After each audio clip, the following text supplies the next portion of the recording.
नमस्कार, स्वागत है आप सभी का। मैं हूं आपके साथ कुमार कुणाल धीरज। आप देख रहे हैं पक्ष विपक्ष और आज हम बात करेंगे मदरसों पर जांच के आंच की। उत्तराखंड सरकार लगातार अवैध मदरसों पर कार्रवाई कर रही है। अवैध मदरसों पर सख्त कार्रवाई के बाद अब उनकी फंडिंग की गहन जांच करने जा रही है, जिसकी रिपोर्ट अधिकारी सीधे मुख्यमंत्री कार्यालय को सौंपेंगे। बीते एक महीने से उत्तराखंड में अवैध मदरसों के खिलाफ व्यापक स्तर पर कार्रवाई की जा रही है। अब तक पूरे प्रदेश में 136 मदरसों को कागजात पूरे न होने पर सील किया जा चुका है, जबकि रिपोर्ट के अनुसार उत्तराखंड में करीब 450 पंजीकृत मदरसे हैं जो शासन को अपने दस्तावेज, बैंक खाते और आय व्यय का पूरा ब्यौरा देते हैं। वहीं पूरे प्रदेश में 500 से अधिक अवैध मदरसे संचालित हो रहे हैं। ऐसे में बड़ा सवाल यह है कि इन मदरसों को संचालित करने और कर्मियों के वेतन के लिए पैसा कहां से आ रहा है। क्या इसके पीछे धर्म की आड़ में कोई सुनियोजित साजिश तो नहीं? जांच के बाद यह साफ हो सकेगा कि देवभूमि में संचालित हो रहे इन मदरसों को कहीं दूसरे देशों से फंडिंग तो नहीं आ रही। इन मदरसों में पढ़ने वाले बच्चों का सत्यापन और आर्थिक स्रोतों की जांच के लिए शासन ने जिला प्रशासन को सख्त निर्देश जारी किए हैं। यह भी सुनिश्चित किया जाएगा कि इन अवैध मदरसों को किस स्रोत से धन मिल रहा है और उसका उपयोग किस उद्देश्य के लिए किया जा रहा है। दरअसल पिछले कुछ समय से यूपी से सटे कस्बों जैसे जसपुर, बाजपुर, किच्छा, काशीपुर, रुद्रपुर, गदरपुर, पछवादून और हरिद्वार जिले में बिना पंजीकरण के कई मदरसे खुलने की सूचना मिली है। इन क्षेत्रों में अवैध रूप से मदरसों की बढ़ती संख्या सुरक्षा के लिहाज से गंभीर चिंता का विषय है।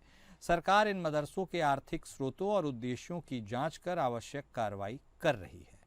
तो वहीं दूसरी ओर उत्तराखंड में वक्फ बोर्ड की संपत्तियों की जांच कराने की भी तैयारी चल रही है। उत्तराखंड वक्फ बोर्ड अध्यक्ष शादाब शम्स ने बताया कि वक्फ बोर्ड की पहली बोर्ड बैठक ऑनलाइन माध्यम से हुई है। बैठक में वक्फ बोर्ड की सभी संपत्तियों का ब्यौरा ऑनलाइन किए जाने का निर्णय लिया गया है। अब देखना है कि जांच में ये मदरसे कितने पाक साफ साबित हो सकेंगे। तो मदरसों पर जांच की एक नई आंच है। अब फंडिंग की भी जांच होगी, आर्थिक स्रोत बताना होगा और 500 से जो अधिक मदरसे संचालित हैं वह खतरे में है। पूरे प्रदेश में अब तक 136 मदरसे सील भी किए जा चुके हैं। जिला स्तर की कमेटी अब इन मदरसों की जो अवैध मदरसे हैं इनकी जांच करेगी और यह जानने पता लगाने की कोशिश करेगी कि कर्मियों के वेतन के लिए पैसा कहां से आ रहा है, कहीं दूसरे देशों से फंडिंग तो नहीं हो रही है और क्या धर्म की आड़ में कोई सुनियोजित साजिश है।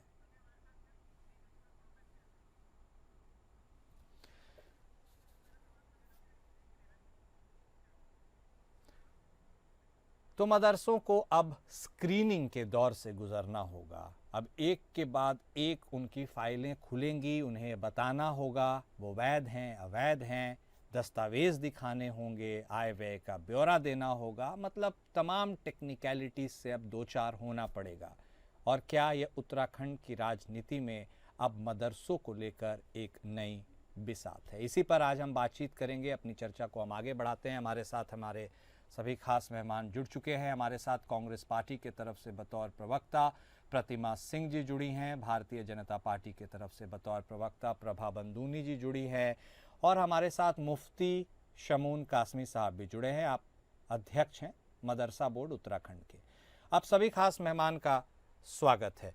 शुरुआत प्रतिमा जी आपसे करेंगे। विपक्ष में आप हैं, सवाल आप पूछ रही हैं। ऐसे में सरकार के तरफ से जो अवैध मदरसों के ऊपर कार्रवाई की जा रही है वो अभी तब जब ऑलमोस्ट 8 साल कंप्लीट हो चुके हैं भारतीय जनता पार्टी के नेतृत्व में उत्तराखंड की सरकार की।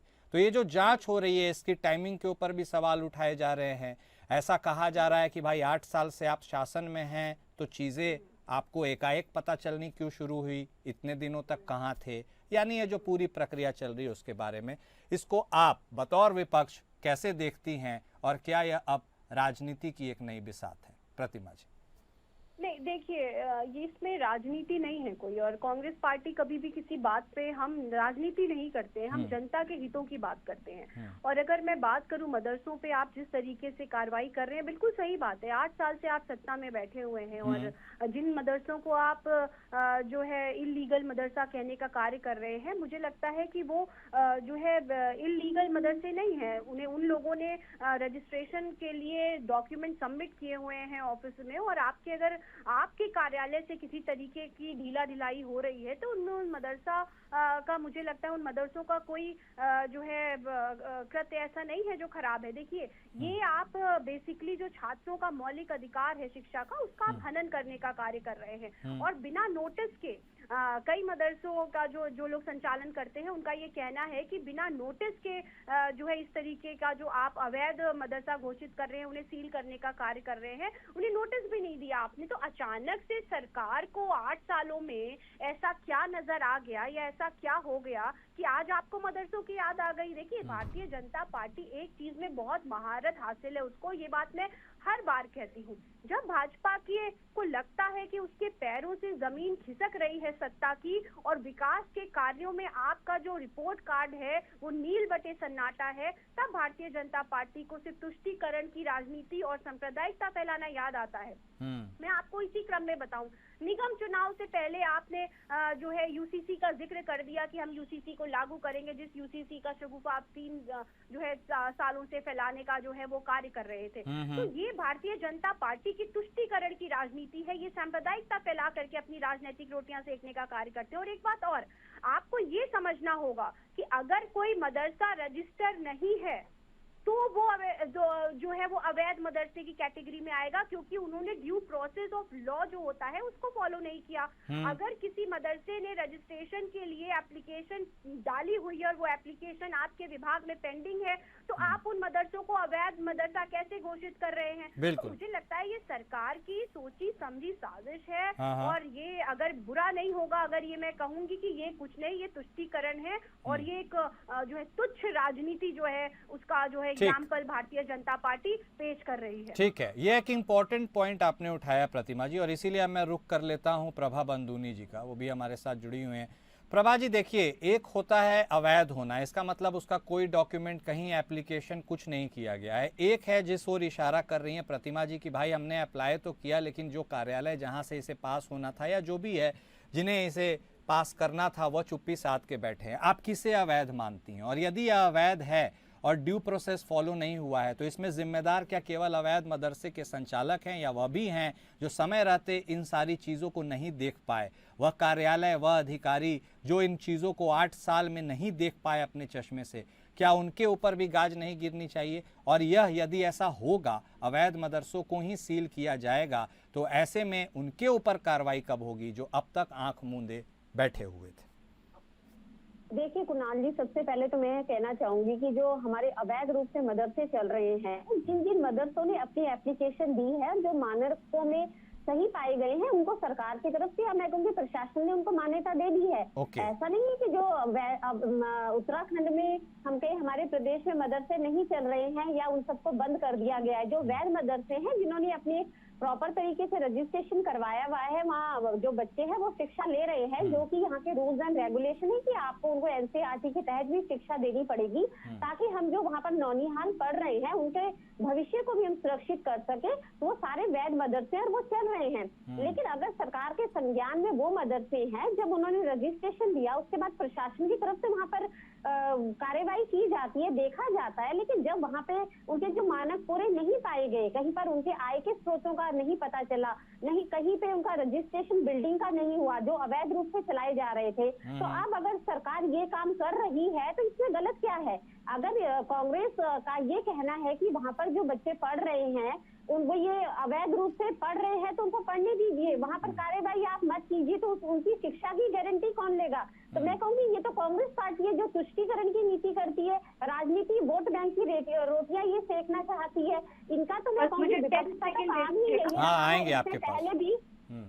इससे पहले भी अगर आप कुणाल जी, मैं आपको बताना चाहूंगी क्या हमारे देवभूमि जो है, जो आस्था का केंद्र है, श्रद्धा का केंद्र है, इसकी देवभूमि की रक्षा करना, इसके देवत्वों को बचाए रखना किसकी जिम्मेदारी है? ये सरकार की जिम्मेदारी है। और क्या इनको पहले से ये पता था कि यहाँ पर इतने अवैध मदरसे चल रहे हैं? क्योंकि अगर इनके पूर्व मुख्यमंत्री, हम कहेंगे कि कांग्रेस के विपक्ष के जो हरीश रावत जी, कल एक बयान ये भी यही दे रहे थे कि ये ठीक है, और उन्होंने अपने ही एक बयान में एक बार कहा था कि मैं उत्तराखंड में चुनाव के टाइम पे मैं मुस्लिम यूनिवर्सिटी यहाँ पर बनाना चाहता हूँ। इससे तो कहीं ना कहीं मुझे ऐसा लग रहा है कि इनको पहले से ये पता था कि यहाँ इतने अवैध मदरसे हैं और आने वाले टाइम में इनके बच्चे जो यहाँ से निकलेंगे उनकी संख्या इतनी हो जाएगी कि इनको मुस्लिम यूनिवर्सिटी बना के देनी पड़ेगी। तो आप ये देख लीजिए विरोधाभास कहाँ है।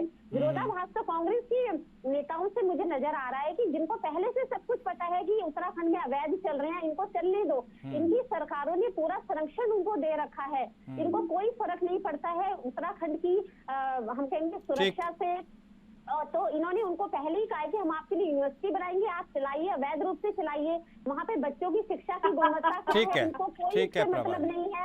फंडिंग विदेशों से आ रही है, उससे इनको कोई मतलब नहीं है। ठीक है, कहने का मतलब है कि अपनी ही सरकार के खिलाफ। ओके ओके, हाँ कुछ बोलना चाह रही हैं प्रतिमा जी, हाँ आ रहे हैं प्रभा जी, ठीक है समझ गए आपकी बात। अब सुन लीजिए, कुछ सवाल भी है विपक्ष जो आपसे लगातार उठाता है, उनको भी तो एड्रेस करना आप ही की जिम्मेदारी है। बोलिए प्रतिमा जी। देखिए, मुझे लगता है कि भारतीय जनता पार्टी की जो प्रवक्ता है वो अपनी ही सरकार पे सवाल उठा रही हैं। हाँ। तो ये कह करके कि जो कांग्रेस पार्टी ये कह रही है, जानती है कि उनके पास जो सोर्स ऑफ इनकम है वो पता नहीं, वो विदेशों से जो है आने का कार्य कर रहे हैं, और हमें पता था। अरे भैया एक बात बताइए, सत्ता में तो आप थे, 8 सालों से सत्ता में डबल इंजन की सरकार चला के आप बैठ रहे हैं। इसका मतलब है आपकी आईओ, आपका जो विजिलेंस, इसका मतलब है जो आपका होम डिपार्टमेंट है वो इतना खराब है कि आपको पता ही नहीं चल पा रहा है कि इनके पास पैसा कहां से आ रहा है। और दूसरी महत्वपूर्ण बात, इन्होंने एक देखिए, विरोधाभास भारतीय जनता पार्टी के प्रवक्ताओं की आदत है।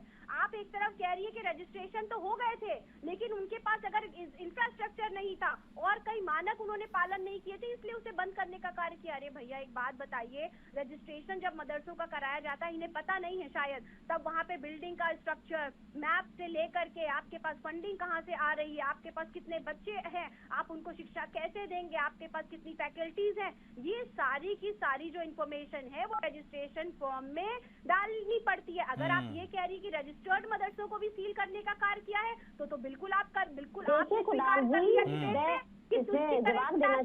तो आप खुद स्वीकार कर रही हैं कि अगर रजिस्टर्ड मदरसों को भी सील किया है, तो यानी कि आपके विभाग ने अच्छे से कार्य नहीं किया, तभी ये डॉक्यूमेंट चेक नहीं किए जब रजिस्ट्रेशन हुआ। और अगर डॉक्यूमेंट चेक किए और वैलिड रजिस्ट्रेशन है, उसके बाद अगर आप उन्हें जो है इलीगल बता रहे हैं, तो इसका साफ मतलब है कि आप तुष्टीकरण की राजनीति कर रहे हैं और आप एक समुदाय विशेष को टारगेट। प्रभा जी, आप कुछ कहना चाह रही थी, जरूर कहिएगा, लेकिन उसके साथ एक सवाल यह भी जोड़ देते हैं कि आपने अपने पहले वक्तव्य में यह कहा था कि भाई देवभूमि है उत्तराखंड, बिल्कुल सही बात है, और ये मदरसों के बाद मुस्लिम यूनिवर्सिटी तक के ओर भी आपने इशारा किया था। तो ये एक सवाल बनता है कि क्या अब आस्था को भी मजहब के चश्मे से देखा जाएगा, या ऐसी स्थिति अब उत्पन्न हो गई है कि ऐसा देखा जाना चाहिए?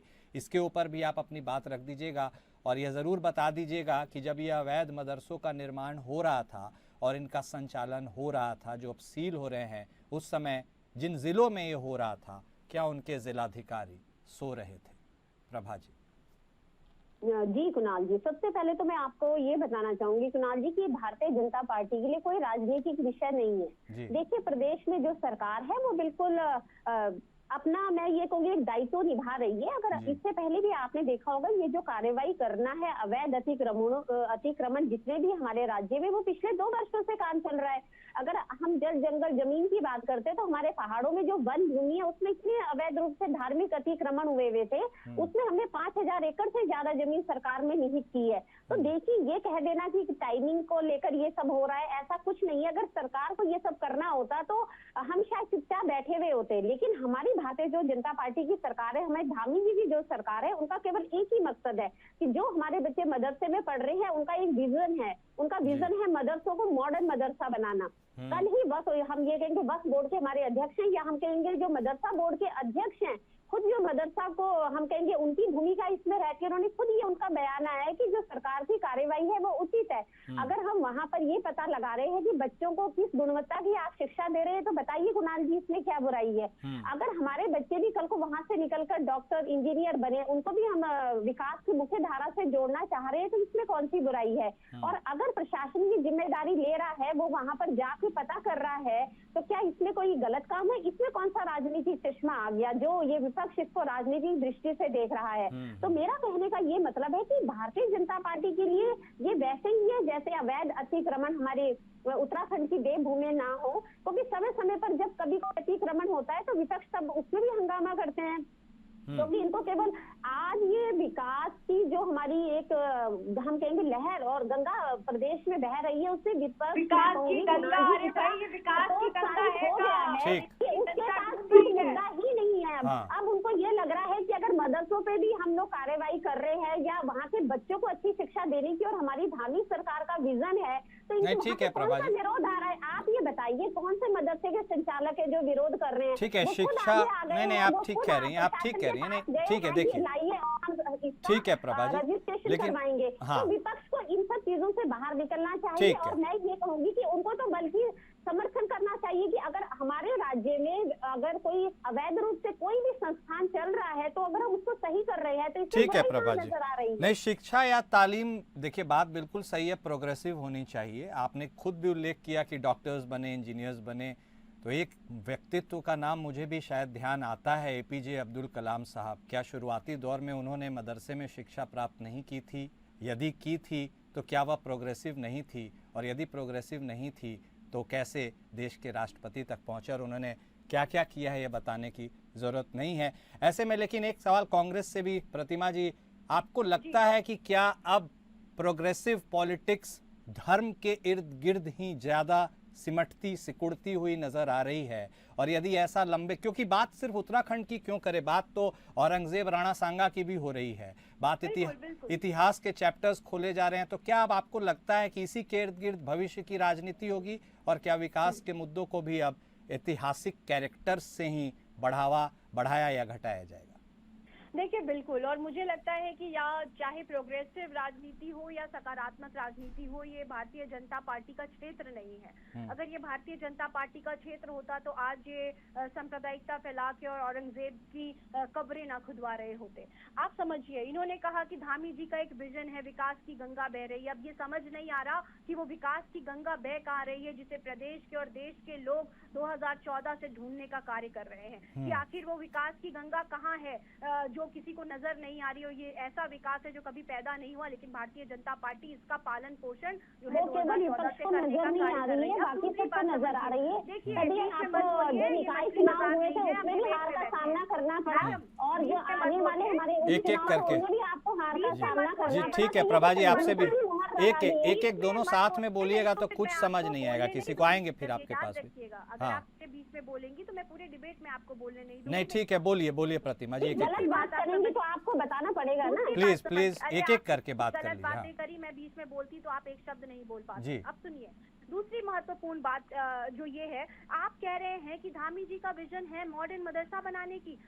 एक बात बताइए, जो जिस प्रदेश की शिक्षा व्यवस्था इस स्तर पर है कि आज हमारे यहाँ 142 से ज्यादा ऐसे स्कूल हैं जहाँ बच्चों की संख्या 0 है पंजीकरण के नाम पे। 1500 से ज्यादा ऐसे स्कूल हैं जहाँ से 3 छात्र पंजीकृत हैं। उस प्रदेश में जहाँ लाख करोड़ से ज्यादा का बजट आप दे देते हैं और पूर्व वित्त मंत्री बजट के शुरुआती भाषण में ज्ञान शब्द का प्रयोग करते हैं, वहाँ पे स्कूलों की स्थिति ऐसी है। आप आज तक 8 सालों में स्कूलों को तो मॉडर्न बना नहीं पाए। सबसे ज्यादा स्कूल धामी जी के कार्यकाल में बंद हुए हैं और आप मदरसों को मॉडर्नाइजेशन और जो है मॉडर्न मदरसा कहने की बात करें। देखिए, बातों में चाशनी पिरोक कर बोलने से कड़वी बातें सच्ची नहीं हो जाती और भारतीय जनता पार्टी को ये समझना होगा। ठीक, की जनता हो या प्रदेश की जनता हो, अब आपके ये सांप्रदायिकता की बातों में नहीं आने वाली है। अब वो विकास चाहती है जो विकास से भाजपा के लोगों को दिखता है और किसी को उनका विकास नजर नहीं आता। ठीक है प्रतिमा जी, कहाँ है हमारी नौकरियां, ठीक है, सस्ता राशन कहाँ है, सस्ता नहीं ठीक है। बहुत सारे ज्वलंत मुद्दे हैं जिन मुद्दों को भी एड्रेस होना जरूरी है। वक्त का अभाव है, क्षमा कीजिएगा। आप दोनों खास मेहमान हमारे साथ जुड़े, आपने अपनी बातों को रखा, इसके लिए आपका बेहद शुक्रिया। लेकिन उत्तराखंड में बात मदरसों की हो रही है, महाराष्ट्र में बात औरंगज़ेब की हो रही है, राणा सांगा की हो रही है, बात तमाम चीज़ों की हो रही है, लेकिन विकास की बात, आम जनता की बात, उनके हितों की बात, उसके सब समस्याओं की समाधान की बात भी इन सब बातों के साथ होनी बहुत ज़रूरी है। पक्ष विपक्ष में आज बस इतना ही। नमस्कार।